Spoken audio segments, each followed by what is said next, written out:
Good evening. Hi, my name is Tim Craven. I'm the pastor of a Lutheran church in northern Lancaster County, Pennsylvania. It's a green rolling Amish country. It's a very pretty area. It's a big church. It's a country church, but it's a big enough church, and we have student pastors every now and then. So we had a student pastor one year, and I had done a funeral at the church, but the burial was going to be 30 miles away. It was going to be down in the southern part of the county, and I thought maybe this would be a good time to let the student pastor start to show what he could really do as a pastor. I had done the service in the church, let him do the burial. So his name was Terry, and we got in the car. It was raining really hard, and we drove these 30 miles down to this little country church, and that's the picture on the wall behind that you see here at the club through the rain, which I took when we had gotten there. We're headed down there, and I'm talking to him on the way down, trying to feel him out a little bit, see, if he's going to be able to do this. I mean, he's a little nervous kind of guy, but I think he's going to be able to do this. He's done well, and so we're talking about this, and I tell him, Terry, why don't you do the service down at the graveside? Just take the book and follow along, and you know what to do. It's right there in the book. Just do that. So he kind of like, okay, He said, all right, so we drive down there, and we get to the place where the church is. And we're the first ones there, except for the guy who was digging the grave. He's sitting in his truck. It's raining.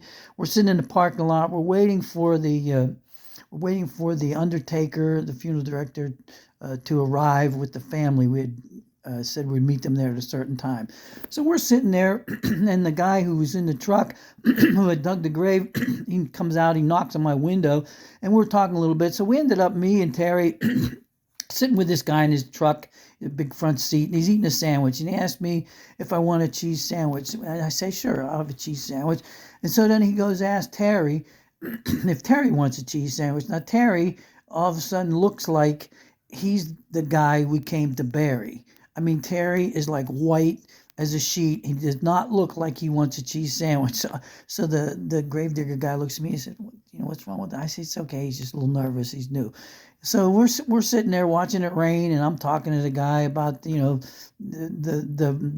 business of opening the grave and just all that stuff. Meanwhile, Terry's like, he's got like his fists are clenched. He looks nervous as hell, and he's white as a sheet. So I'm starting to have second thoughts, about maybe this isn't Terry's coming out day. Maybe this isn't the day. And so the funeral director pulls up with the hearse and the family behind, and just as they come in, Terry looks over at me and he does this. He says, thumbs up. He gives me the thumbs up. So I say, okay, all right, let's go. Let's give it a shot. So we get out of the car. Everybody walks down to the grave. The pallbearers, we lead the way. Me and Terry, we lead the way, and the pallbearers take the casket down to the grave. So it's a nice little cemetery. Like I said, it had stopped raining at that point, but it was still muddy and slippery. So we get to the place where we're going to have the service, and usually what happens is everybody gathers around, and when everybody's there, the funeral director looks at the pastor and says, okay, it's time to go. So the funeral director did that, and I said to Terry, okay, go for it. She's got his book, he's standing there. But everybody's in kind of close together because it had been raining, as I said, and it was cold, so people like to come close together, and it wasn't a big area. So the grave was real close to the chairs where the people were sitting, and Terry was standing real close to the hole. So he starts out, and he's not doing so good, right away. You can tell he's nervous. He's like flipping around like that, and he's not talking very loud. And I said, Terry, talk up. So he starts talking a little louder. He starts feeling his way into this, and then he's talking, reading one of the lessons.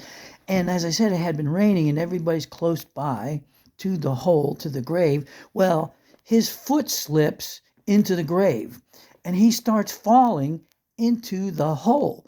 Okay, so he's juggling his book, and he's kind of sideways, and he's falling into the grave. Now, the funeral director is a big guy. He's done 1 million funerals, and he puts his arm around Terry. And he whispers in his ear. He says, one at a time, Pastor, one at a time. And I'm like, I could hear it, but the family couldn't hear it. And I'm trying not to laugh, because these people are grieving, I don't want to be laughing. But Terry did not think it was funny. In fact, I thought this was going to be it. I thought maybe he either would fall or jump into the hole, because he was so nervous, and it looked like, and he just stopped talking. He wasn't doing anything, and I'm thinking, oh boy, I better take over here, because poor Terry, he's just totally rattled. Like I'm saying, he's either going to fall or intentionally jump into the hole just to get away from the whole situation, and just everything comes to a dead standstill.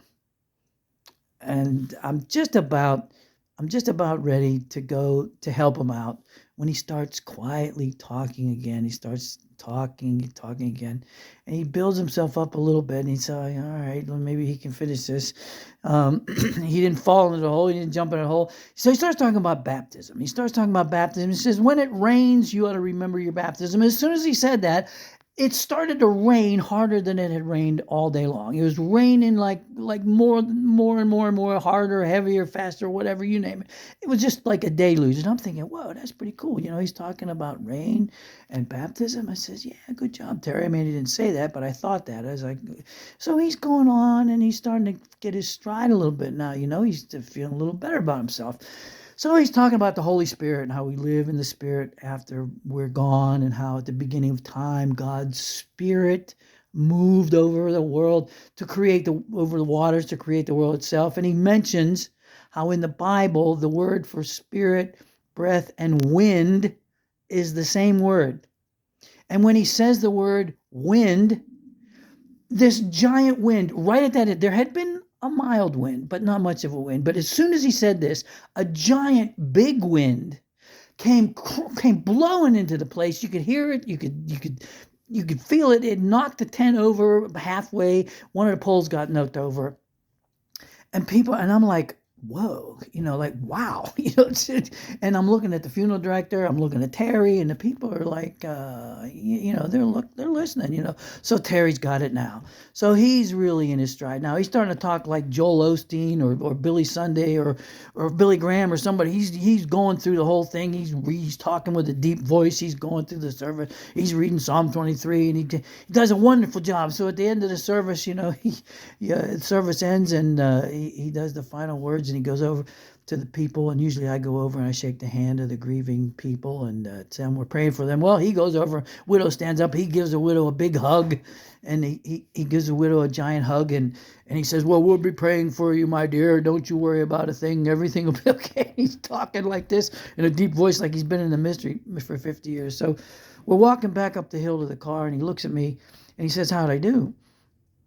And I said, I think you did pretty good. I mean, the rain and the baptism and the wind. And I said, are you sure this is your first? You never did a funeral before. This is your first funeral. He said, yeah, I never did a funeral before. And I said, well, Terry, I think you did pretty good. I think you did pretty good. So we get in the car, and we're sitting there in the car, and it's quiet, and people are leaving. We kind of wait for everybody to leave. And I just say to him, I said, Terry, I said, in the ministry, I said, you got to love this stuff. You just got to love this stuff. If you don't love it, you're not going to last very long in the ministry. And I looked over at him, and he was smiling. And I knew right then that he was going to be a good pastor, and that everything was going to be okay. Amen.